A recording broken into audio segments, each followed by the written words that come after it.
Good afternoon. I welcome you on behalf of the India Energy Forum.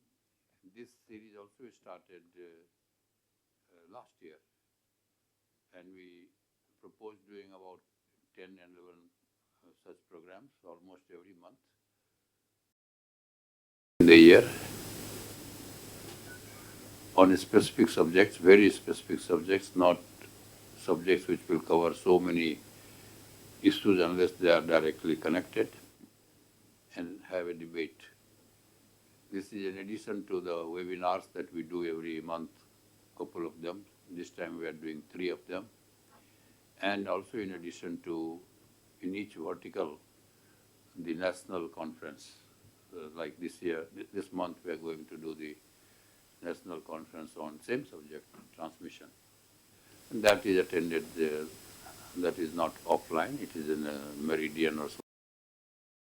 Just today I had a discussion with our secretary, and he has agreed to come in that program on 29th of May.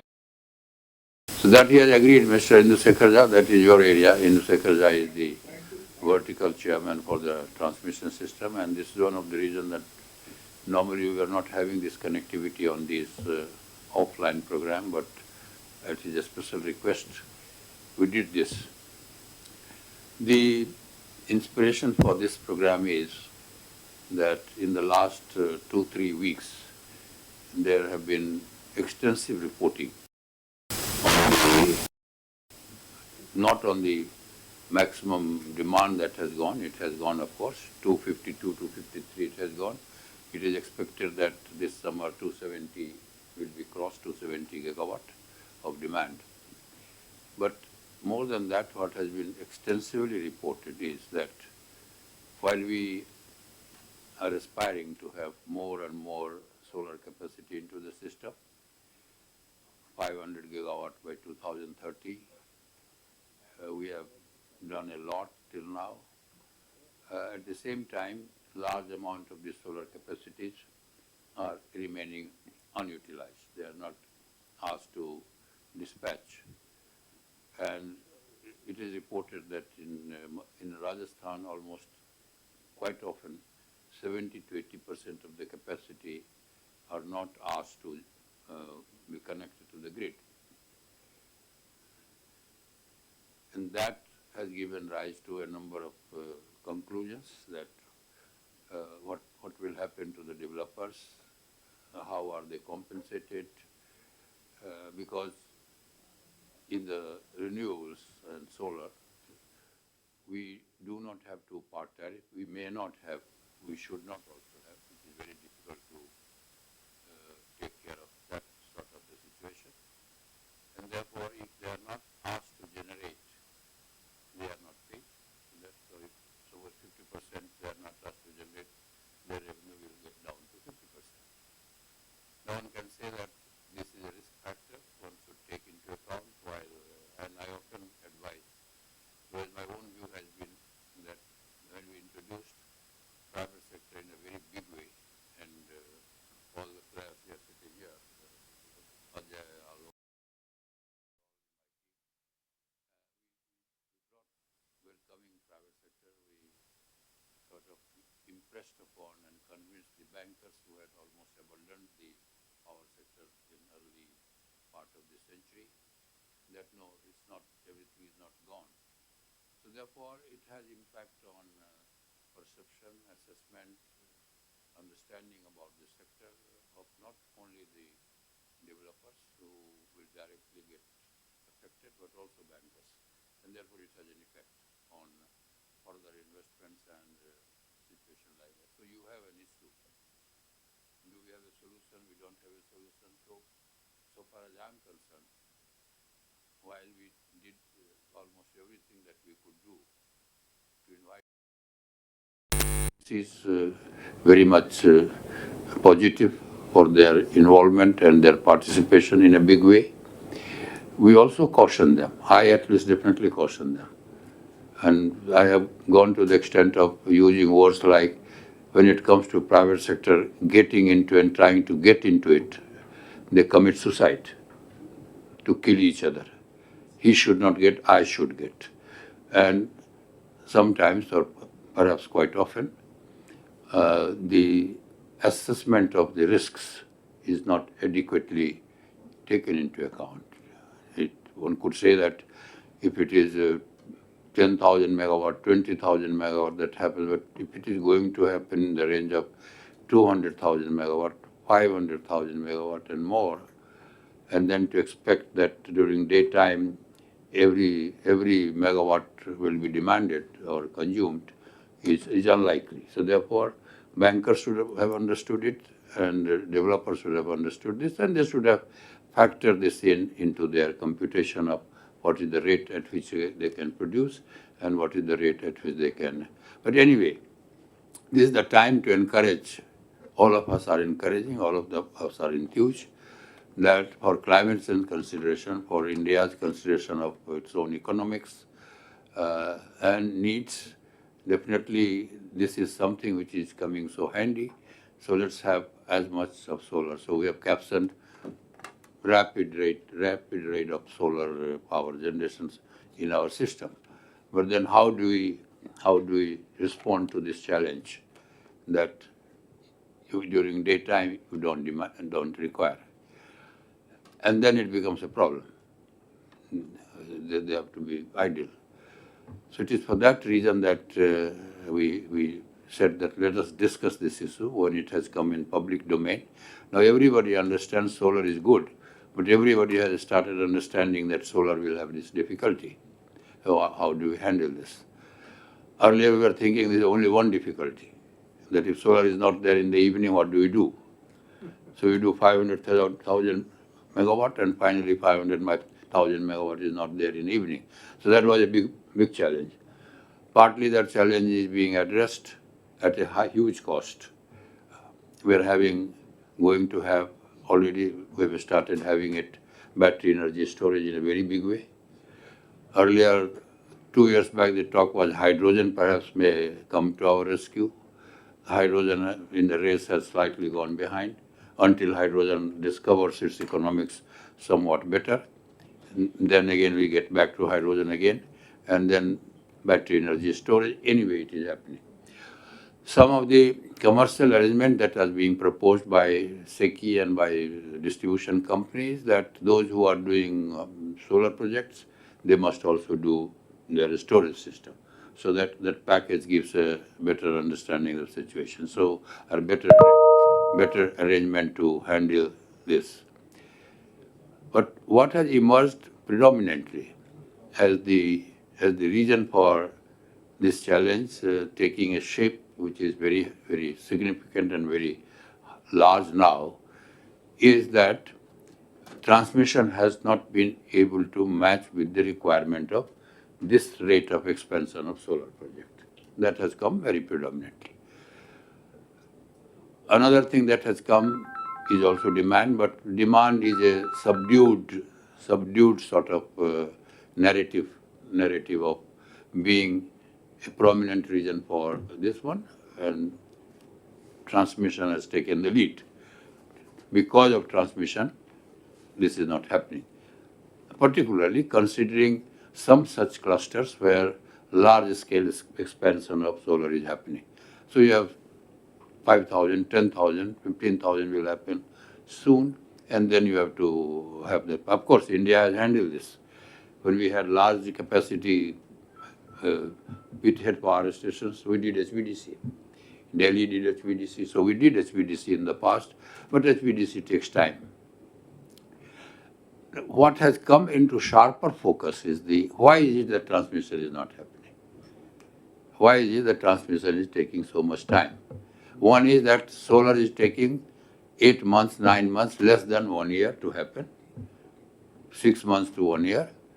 Transmission will not take that short time. It will take 3 years, depending on from what date you count. From the date you planned to the date that you issued tariff-based competitive bidding, to the rate. And each case I have analyzed in greater detail. Each case there is a scope. With all those cases being handled and can be handled, still it will not match with the speed at which solar can be brought into the system. So that inevitable problem is there. But then I also tried to find out what happened. The rest of the countries are irrelevant for comparison insofar as India is concerned. In one of a couple of my articles, I have written that all our decades of our young age and middle age and now old age, we thought our ideal is USA, UK, Germany, France, and we realized that China is not to be considered at all. Only to be learning now and to be getting wiser than we have been all these 50, 60, 70 years, that perhaps that was the greatest mistake everyone made, the governance system, the bureaucracy, the political system, and people at large, that our comparison was absolutely irrelevant to those developed countries which did not have that type of requirement, and we started ignoring China in the name of communism, dictatorship, etc., etc. We should have done what we should have done 50 years back, what even now we are doing a little reluctantly with certain degree of reservation. So that is the problem. So I did some checking on that. So this type of problem China also faced, but China's capacity to economically absorb this is much more than our capacity. That is this. That means a lot of their solar remained unutilized or underutilized, yet they could handle it better. So that is the subject we are discussing today. And I will come back again. We have our very eminent friends here. All of them have handled everything that relates to this subject. And even now, all of them are very active. We have Deepak Gupta ji. He was secretary, if you don't know, and then New and Renewable Energy, Ministry of New and Renewable Energy. We have Mr. Saxena. He is the person. Though he does not create these transmission systems, but he will be asked why you are not coping with this challenge. So he is the Grid India, what we call to POSCO earlier. Now it is Grid India. Grid India. And we have Mr. Ajay Shankar. He was in the Power Ministry for longest time, I think, out of most of the bureaucrats. As earlier you were in the lower level also, then Joint Secretary, Additional Secretary. He was almost a Power and Yeah. Service. So he was with he was with me, Joint Secretary, Additional Secretary, he became a Special Secretary. Then Alok again, and he came in the ministry as director when we were together, and he was part of the process, the implementation part of the act, and formulation part of the policies. Also, the whole team is here. So we can also be blamed in not making things a bit better. Not entirely. So all of them are there. They will contribute to this subject one by one. So we will have about 10 minutes, each one of you, on this subject, and then I will also come in between and ask some question answer. We have also very, we welcome also our friend Ajay Shankar. His book has become very popular book. Only India Energy Forum has not had the occasion to host it. So last 1 hour, 45 minutes, we will also have his book, the recent book that has been published on the same subject of how do we manage this transition, solar, energy, renewable, and the whole range of it on a long-term basis. So he will also talk about that book, and also we will have some discussion. So now may I start with Deepak? I think we have had very good discussion. Point is that views are quite different from each other, many others. So one thing is there that the government is going to have this 500 gigawatt. All that we all are saying, I am only surprised that all the inputs to a power planning that needs to be done with Central Electricity Authority in association with others, there is a legal requirement of electricity plan to be done, National Electricity Plan, which should be reviewed from time to time. And that is a consultative process. The type of inputs that we are now trying to say that at the micro level this should happen, we should expect this much, we should anticipate this much will come from there, demand will grow like this. You have an official paper up to 2047 by the Central Electricity Authority, a long-term plan also. Within that long-term plan, I had raised some point on those long-term plans. Within the long-term plan, we have electricity plan which reviewed every few years. And now when the problem of transmission mismatch or demand mismatch, these are the two things that are coming. Issue is that when the crisis is there, that is the time the points get escalated. And that's very obvious. When the crisis is there, it will get escalated. We have the Grid India, we have the Central Transmission Utility. A little bit of discussion I have had in last few days. So many agencies are also there, so they are confusing each other and they are trying to put blame on each other. Why they did not do this and why X, Y, or Z did not do this. Now, the point that Deepak made, and a lot of points that he made, that we should really try to match right from the micro level what is likely to happen. And most of you, except for maybe Ajay Shankar, have indirect hinting that perhaps our ambitious plan of solar is too ambitious. That's the point.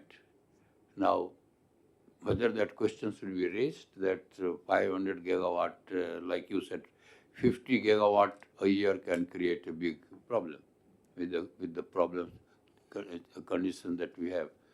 Mr. Saxena also mentions that yes, it has to be cautiously done because it has implications. He has cautiously stated that. Yes. Yeah, government. All the, and then people are going ahead.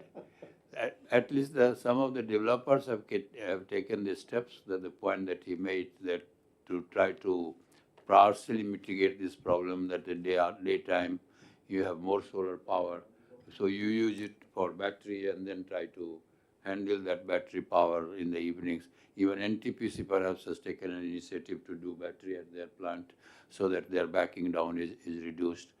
Some of the initiatives that have come by the developers, I would be surprised and I would feel happy also that these are beyond what at the planning level was thought really. Planning level is being thought now when the crisis is at the doorstep and the developers have come to the rescue of their own because now that is a problem. So is it possible that this process of a very enthusiastic aspirational agenda of solar is slowed down or reversed? That is an issue. It looks unlikely. Something may not happen because of some other problem, like if import does not happen, you get into problem, and you don't have sufficient. Mind you that manufacturing capacity, and Deepak made that point, module manufacturing is so high, but rest of the things are lacking. So most of these units will close down. The rest of the things you depend on import. Battery, totally you are dependent on import. 100% of battery is being imported.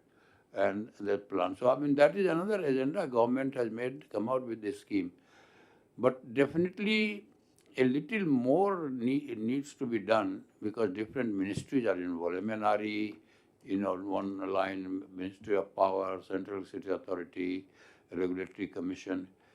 But today I wanted to focus on something will happen automatically. It will be slowed down. But let us focus on your transmission side. Transmission side, you will have to do because India is far behind in total megawatt, that is Pakka.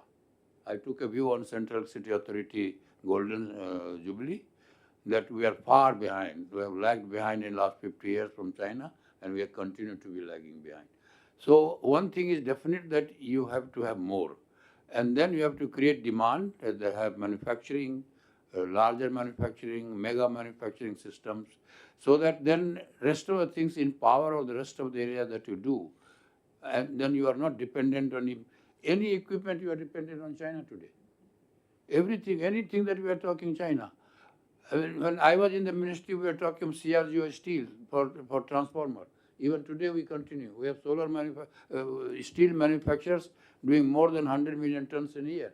but CRGO we are importing. So therefore, somehow our habit of importing and indigenization in the defense, something is happening. That is one good thing that has happened in a big way, and it should happen. So therefore, not creating capacity or subdued capacity, whether it is okay, is a question mark. Whether by if solar is not happening, then thermal will happen. Hydro has its own difficulty. So ultimately, we have to raise the level of our supply, or first supply, or next demand, or demand follow this. That we have to see. The cycle will go all changing. We had supply problem all these years. In my entire career in energy sector, we had supply problem. People don't have. We had as much as 90%, 95% of India not electrified itself. So therefore, we had supply problem. Now supply problem is a little less because Alok, your people's expectation is not very high. If 20 hours of power is given in villages, they feel happy because earlier it used to be 2 hours. So you are not that comfortable. We are far behind in terms of power consumption.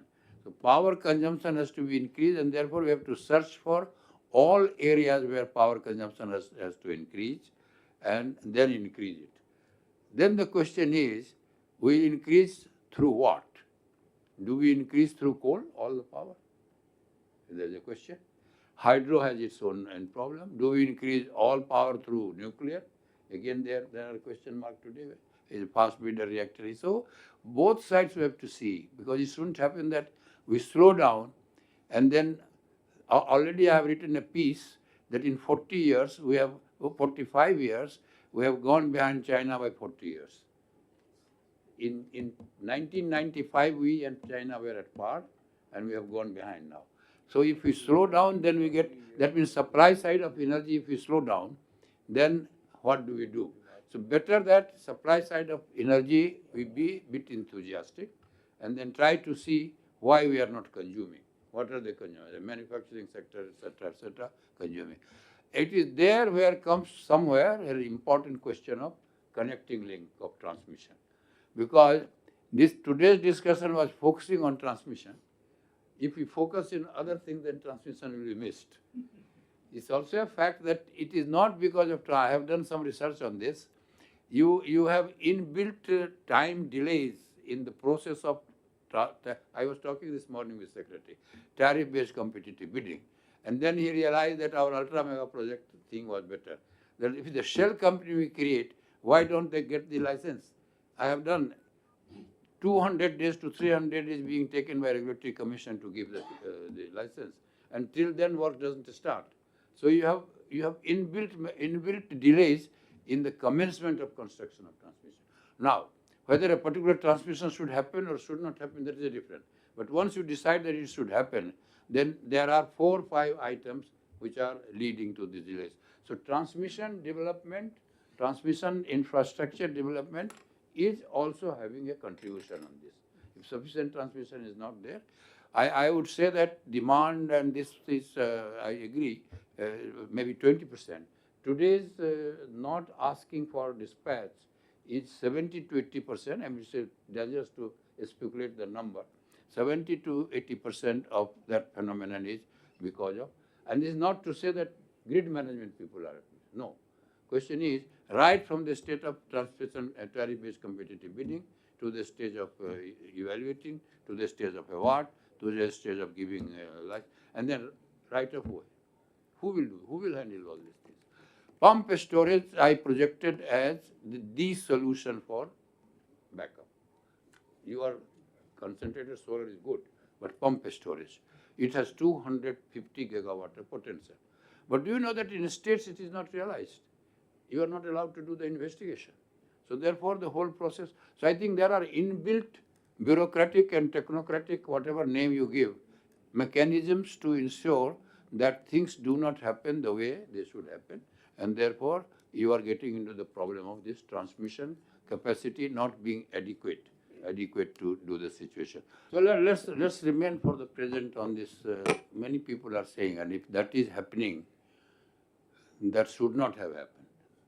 We have Central City Authority, we have all ministry coordination, everything is there. And if there is a mismatch in planning, Electricity Act provides central transmission utility, load management people, all, and now, earlier it used to be only a provision in the Act, all of them are independent organizations. CTU is a different organization today. Grid management is a different organization today. See, whatever is the ministry, whether it is atomic energy or it is MNRE or it is power, Power Ministry, as per the rule of business, coordinates this through Central Electricity Authority. I remember I used to have in Kakotkora there a 3-monthly meeting with nuclear. So therefore, if this is what is being said, that at this stage we are finding that generation is going in its own way, delays are different, but generation is going in a big way because 500 gigawatt is announced by the Prime Minister of India.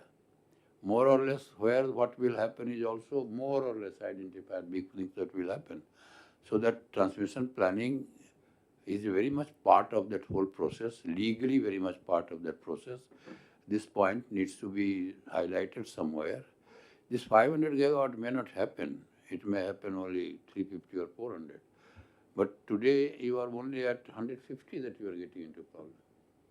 150. So question, you were saying if 50 gigawatt is added, then we get into problem. And even in issue of demand side management. So one will have to, the contradiction or conflicting thing that I wanted to create, that you need to raise consumption of power to become per capita income, to be somewhere in the nation, among the nations. And if we subdue, and I often say that Indian population is so docile. I come from a state where even 20 hours electricity was not there, people were okay. And somehow they were managing. So therefore, it has arisen now. So now, question answer a little bit.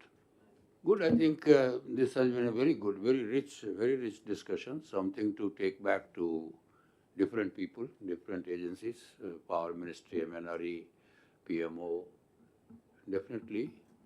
Wherever people have gone whole hog on creating capacity, because generation is delicensed today. When SECI does not take this, nobody else buys it, so automatically that process will address that. That you will see that they will not be financed. If suppose I want to do another 1,000 megawatt of solar, naturally I will have to have finance, I will have to have a purchase agreement, and it will not happen. So that will take care. See, quite often we get victim to the situation that we want to really address a current situation, then we get into generalities. So that is, so you will see, despite 500 gigawatt being projected or not projected, whether it will go be more or less, it will get regulated somewhere. Thermal, we did it, but thermal stopped somewhere, so power generation process is de-licensed today. Issue today is, because I have already written an article, it has come in total on this subject. Issue is twofold. One is of this nature. Have we gone wrong in planning? Have we gone this? Another is implementation. And it is, when I found that in transmission, you do have that difficulty. And this morning I shared with Secretary Power, and he agrees on many of the things. And I mentioned to you that from the time you decide that you will build this transmission line to the time that construction starts is maybe, say, 2 years. So now you have planned, but construction starts at 2 years. And controllable factors are your tariff-based competitive bidding process can be relatively streamlined. Your decision on that can be streamlined. And an avoidable step of trying to fetch license from Regulatory Commission can be totally dispensed with. You can avoid. So almost 1.5 to 2 years of the time from the stage that you decided you will do this line to the state that you start construction on the line. Then Regulatory Commission, firstly, that step is irrelevant. And if you say, okay, it continues to be relevant, then I took a data. It takes 200 to 300 days, which should be automatic. Today you give, 1 week it should be given. What is there? There is no option anymore. So sometimes our own inefficiency of working gets hidden into generality of discussion. So I think that was the reason that all these people sitting here, 3 of us, we coined that ultra mega project scheme. And our idea was that pre-construction risk government should take over. That's it. And hand it over. Shell company, concept of shell company is in transmission line, but not taking risk. Is there. Shell company they have formed, like we set up shell company. So I think these are the issues. What better we can do in the given situation? I think definitely on transmission we can do a lot better. And part of it I have mentioned in that paper, and some of the points that came today, Deepak mentioned, Alok mentioned, Ajay has mentioned. They are important points that when you create a storage capacity, economics you have to see, no doubt, then part of your evacuation problem is addressed. Then in daytime, suppose you are at a given time 1000 megawatt you can do, and in the 2000 megawatt, 300 megawatt you are taking away in feeding your or charging your system, then whether it is concentrated solar or it is battery or it is anything, or even pump storage. Pump storage, again I mentioned to him, pump storage is the ultimate long-term solution, and state governments, state energy departments, state environment forest department have no appreciation of the strength of the system. They have no appreciation, so it is just unusual. So I think there are a lot more things. From our side, we will be taking up with the concerned ministry, we will be writing to the concerned ministry, and we will try to see that what best can be done.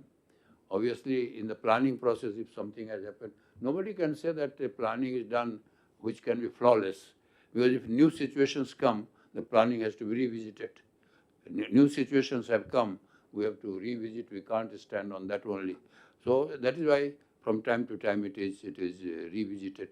So I think we will conclude this part, and Ajay, you can we can go ahead with your book, a little bit of description, because I added this because we had missed discussing about your book in our forum. Thank you. We have heard about this book. You had so many releases at different places, so many discussions. Only we missed discussing your book in our forum so far. So I thought that let us combine today's debate with your wonderful book. And the subject is same. We are talking of renewable. So I think your efforts on this, they are getting accepted slowly and slowly. Or they are getting more accepted actually. Today I overheard, we heard that some of us want slowness in solar. You are saying you are all out for solar because we are so much burdened by some of the problems that we are facing today. Really, sometimes it gives a disturbing moment to think, are we being too fast on this 500 gigawatt? You heard today. No. You heard today. So I think 500 or 600 or 200 gigawatt, whatever gigawatt, balanced with storage where solar is used, where solar power is used, that will work. My only thing is that everything cannot be on the basis of government subsidy. I'm telling you, 5 years we worked there in the ministry. Of course, before that, I always worked for the ministry or with the ministry. I don't think industry would need so much of support if bureaucratic and political processes are expedited. There are 25 to 30% of inefficiency in decision making. We are holding issues for no reason. We are holding these things for no reason. If that type of facilitation is done, market will really take care of it. Now we are, except that indirectly you are getting the support that is coming for solar. Suddenly in 5-10 years, how solar has come? We are not giving any other support. Not even accelerated depreciation, nothing from your renewable ministry. It's just come. People are doing more than we wanted them to do. All that we did, a little bit of trick in our Electricity Act, that power generation is delicensed. Today around this table we are saying they are generating more than we need. They are setting up more than we need. It's a fact. With solar, whatever weaknesses go, they go, but the fact is that only. Battery, we are just giving. We have supported ourselves, but if we didn't support it, still it will go. People are setting up batteries. They are importing and setting up batteries. So I think those systems will have to be, and I'm trying to, wherever I think, I definitely convey. And there are more occasions than you can think that I need to convey that this is not the way you should be doing. Why ultra megawatt project model is not being repeated in every case? I didn't have to pay any money. The chairman of PFC is here. He didn't give any money. So what I did, I asked energy secretary of every state, everybody said 100 crore per megawatt we will put, and we had that money. Created cell company funded by itself, and finally the whole cost is passed on to the bidder who wins the bid. We did for land, we did for environmental clearance, we did for... I was in some discussion this morning, and I said that not a single project has not been cleared on forest clearance. Everything is cleared, but 2 years. That means inherently there was nothing wrong with that project. 100, except for wildlife, 100% of the projects are finally cleared. Then why are we sitting on that pile for 2 years? That is what was. Transmission story is also partly that. I told you, it takes 2 years from the time we have planned to just the start of the construction. So I think there are issues where we need to do a lot of things and then move forward. One example of ultra mega project, it could be only repeated in all situations. Little bit of work Mr. Gadkari did in a road. He said 80% of the road, I will assure you. Manufacturing will never come in this country if you don't buy thousands of hectares of land and give them. That's it. If the individuals have to buy, they will never succeed. That's it. So I think in government, a lot of thinking has to be done. Our industry now is domestic. We have opened up a little bit of defense sector. Things are coming. There I do have some view that not necessarily everything has to be financially supported. I think decision-wise it is supported. That indecision cost need not be subsidized by financing. Cost of indecision we are subsidizing. It's definite. So in our own way we are trying to put here and there. Let's see. So very good. Congratulations for the book. It's and you are taking it forward. Most of the things you are saying are happening. Pace can be different. Okay. Thank you very much.